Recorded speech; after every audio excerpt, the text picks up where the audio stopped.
Bonjour, très chers frères, membres de l'Église universelle de Jésus-Christ, chrétiens et croyants.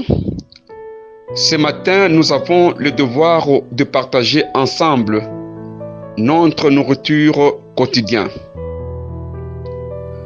Nous lisons le livre du prophète Jérémie, chapitre 2, versets 4 jusqu'à 5. Nous lisons au nom de Jésus-Christ. Écoute la parole de l'Éternel, maison de Jacob, et vous toutes, famille de la maison d'Israël. Ainsi parle l'Éternel. Quelle iniquité vos pères ont-ils trouvé en moi pour s'éloigner de moi, pour aller auprès des choses des néants et n'être eux-mêmes que néants. Très chers frères et sœurs en Christ, le prophète Jérémie recommande les deux maisons d'Israël d'écouter la parole de Dieu parce qu'ils avaient déjà tous perdu cette parole, chrétiens et croyants. Et Dieu pose la question de savoir quelle iniquité avons-nous trouvé en lui pour que l'on puisse l'abandonner. Nous disons que Dieu est la parole. Dans la parole de Dieu, il n'y a pas le mal. Et la parole ne nous apprend pas le mal. Comme c'est écrit dans 1 Jean, chapitre 1, verset 5, nous lisons la nouvelle que nous avons apprise de lui et que nous vous annonçons, c'est que Dieu est lumière et qu'il n'y a point en lui de ténèbres. Très chers frères et sœurs en Christ, s'il n'y a pas de ténèbres en Dieu, la parole de Dieu est donc juste et nous apprend la droiture de Dieu. Si nous commettons aujourd'hui toutes les bavures que nous avons dans l'Église, il n'y a aucun enseignement, il n'y a aucune parole de la vérité qui nous les a enseignées. Le prophète Jérémie dégage 3 conséquences quand on a perdu la parole. Il dit 1. S'éloigner de Dieu. 2. Aller auprès des choses des néants. Et 3. Être néant. Quand est-ce qu'on s'éloigne de Dieu?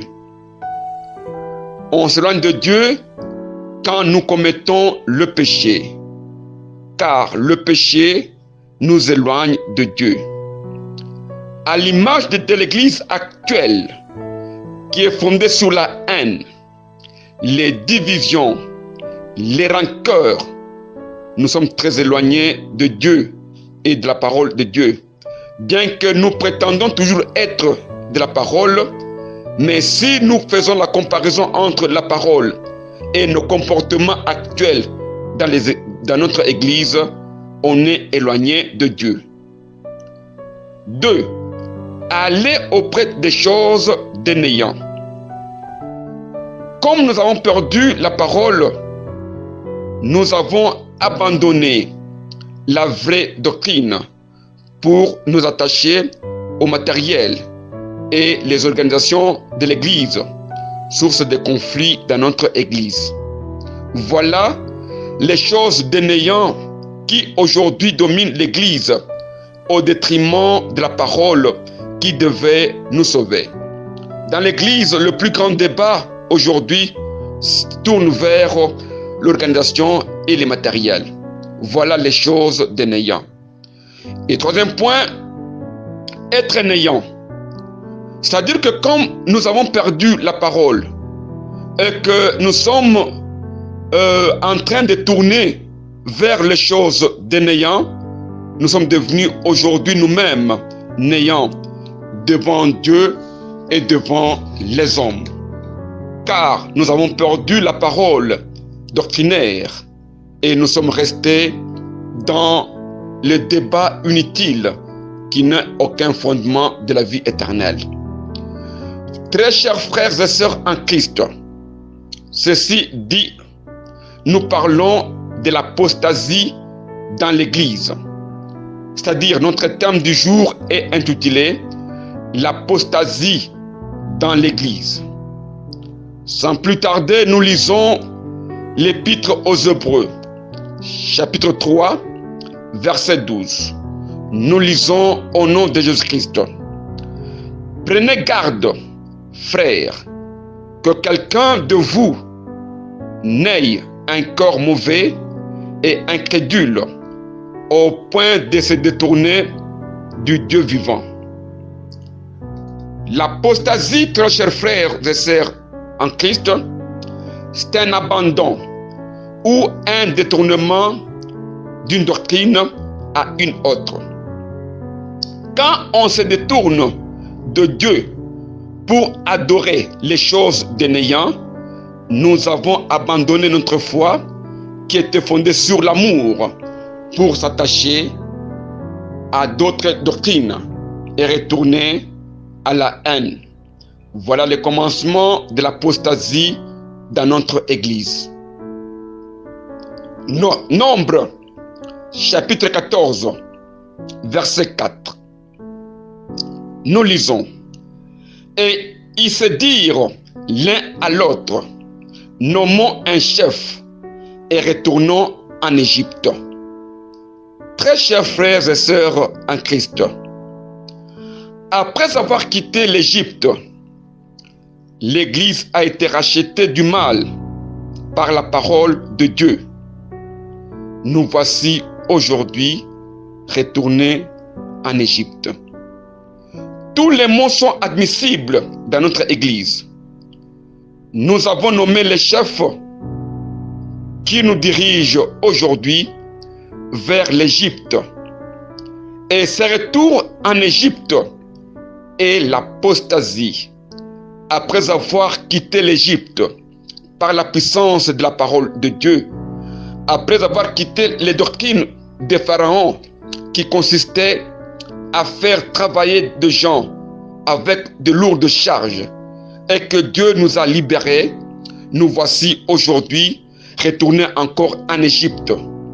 Et pourtant, dans les enseignements du chemin, on nous avait enseigné toutes ces choses. Mais, comme nous avons abandonné Dieu, nous avons perdu l'image de notre Église. Pourquoi nous avons perdu la parole de Dieu? Pour rester avec le langage et le vocabulaire des Écritures.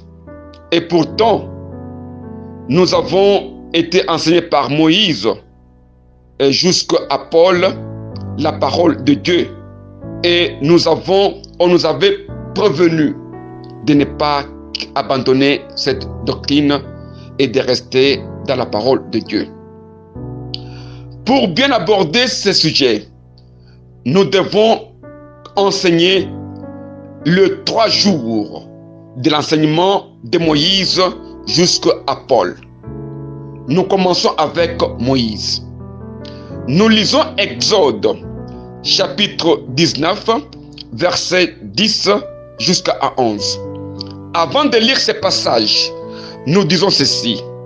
Moïse, Josué, Jésus et Paul étaient tous les envoyés de Dieu avec un message salutaire, afin que l'on puisse garder Dieu et ne pas retourner dans le mal, ne pas aller en apostasie. Mais, malgré tous les enseignements, nous verrons avec vous que nous avons perdu l'essence réelle de la parole de Dieu. Nous commençons avec Moïse. Je reprends les livres.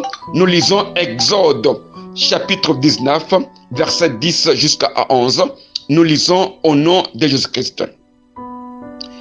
Et l'Éternel dit à Moïse, va vers le peuple, sanctifie-les aujourd'hui et demain, qu'ils lavent leurs vêtements, qu'ils soient purs, et le troisième jour, l'Éternel descendra aux yeux de tous les peuples sur la montagne de Sinaï.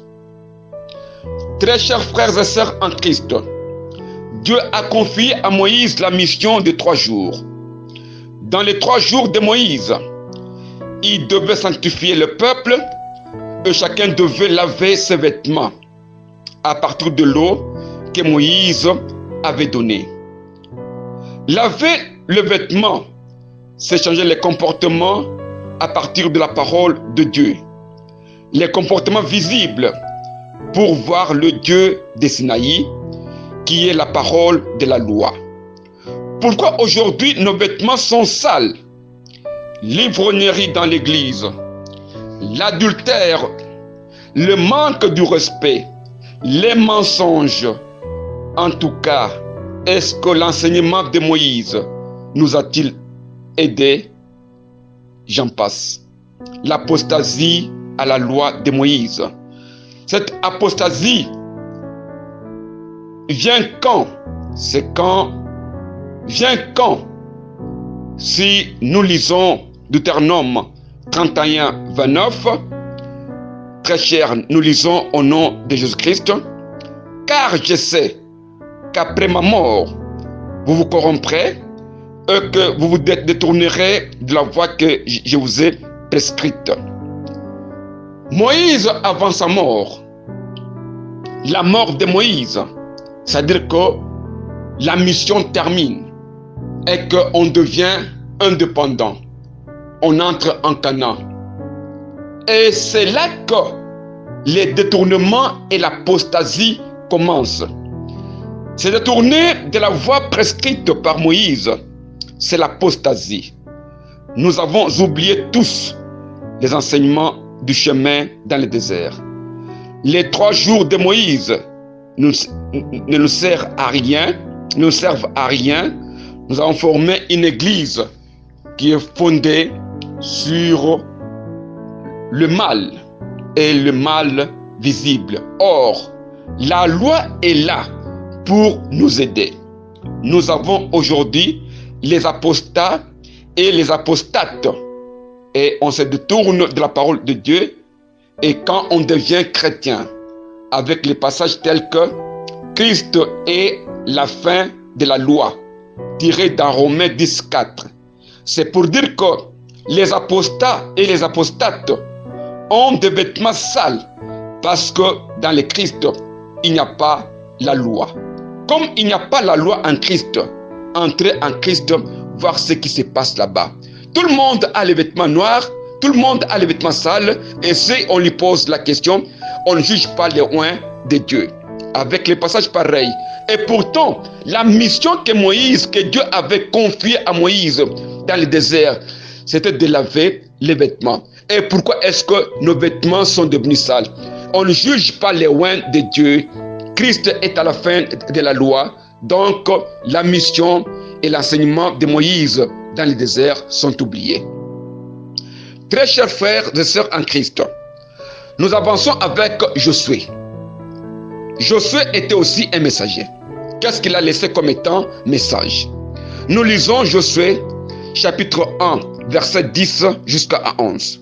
Nous lisons au nom de Jésus-Christ. Josué donna cet ordre aux officiers du peuple. Parcourez les camps, et voici ce que vous commanderez au peuple.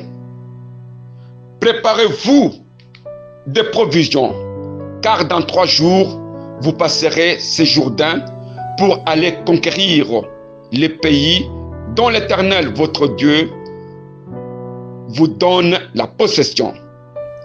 Très chers frères et sœurs en Christ, dans les 3 jours de Moïse, le peuple devait laver le vêtement.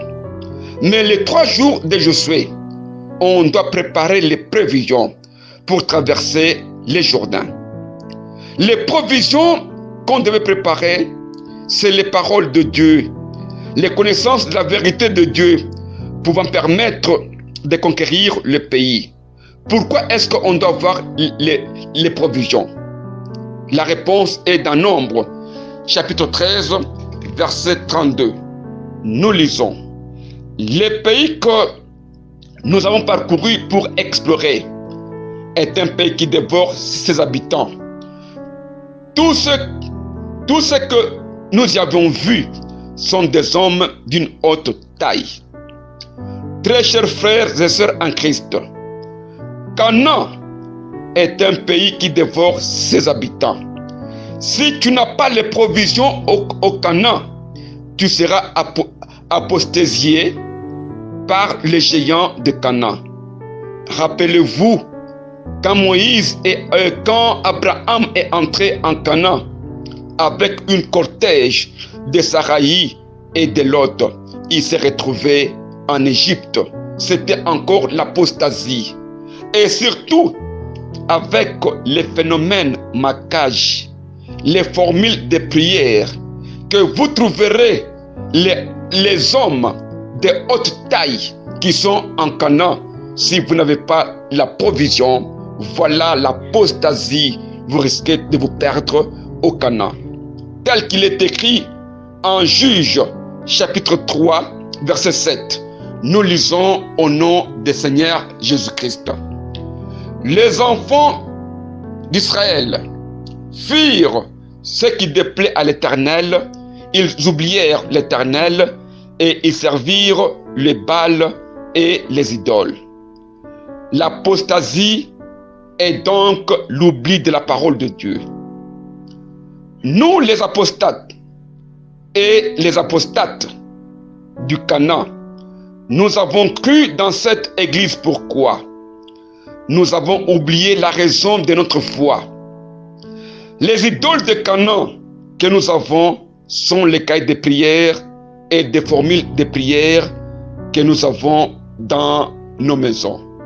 Aujourd'hui, il y a même les prières des morts, les prières pour créer la malchance dans les autres.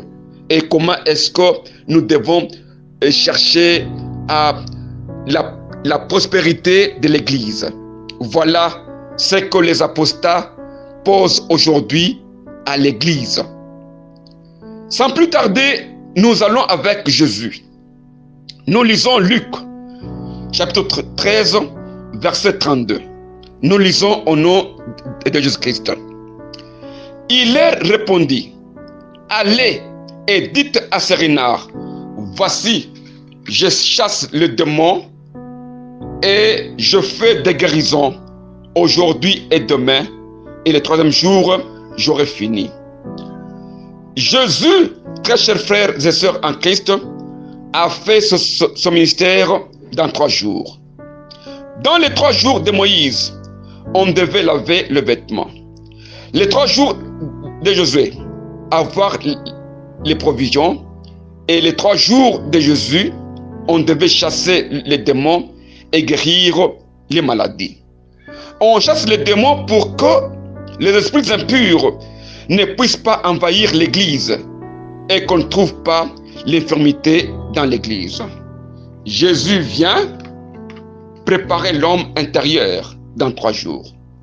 Mais quand nous lisons Matthieu chapitre 26, verset 31, nous lisons au nom de Jésus-Christ. Alors Jésus leur dit: je serai pour vous tous cette nuit une occasion de chute, car il est écrit: je frapperai le berger et les brebis du troupeau seront dispersées. Très chers frères et sœurs en Christ, depuis la mort du messager, cette nuit est devenue une occasion de chute de notre Église. La nuit de la mort du messager est continuelle avec les phénomènes de Sion. Les apostats et les apostates avides d'argent ont détourné la foi de plusieurs et l'Église est dans l'apostasie. Une ribambelle des esprits impurs, sans parole de Dieu, sans vocation ni don, abonde l'Église pour former les sectes de l'Égypte. Ces sectes prétendent tous provenir du messager, mais apostasiés par une nouvelle doctrine de l'église de Pentecôte. C'est quoi? C'est-à-dire il faut donner à tout le monde le Saint-Esprit. Par dire Saint-Esprit, mais en réalité, ce sont les esprits impurs. Car le Saint-Esprit doit prôner l'amour et l'unité. Là où il n'y a pas l'amour et l'unité, il n'y a que les esprits impurs. Nous allons sans plus tarder aux 3 jours de Paul. Nous lisons Actes des Apôtres, chapitre 20, verset 31. Nous lisons au nom de Jésus-Christ. Veillez donc, vous souvenant que durant 3 ans, je n'ai cessé nuit et jour d'exhorter avec larmes chacun de vous. Dans les 3 jours de Paul, Paul fait l'exhortation avec larmes. Cette exhortation est la synthèse de tous les travaux à l'âme de Moïse jusqu'à Jésus.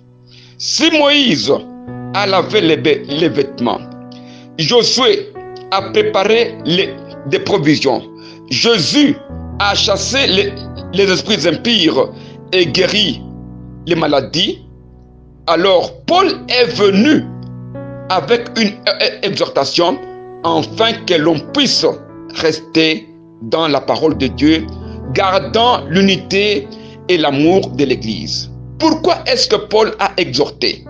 La réponse est dans Actes, chapitre 20, verset 29 jusqu'à 30. Nous lisons au nom de Jésus-Christ.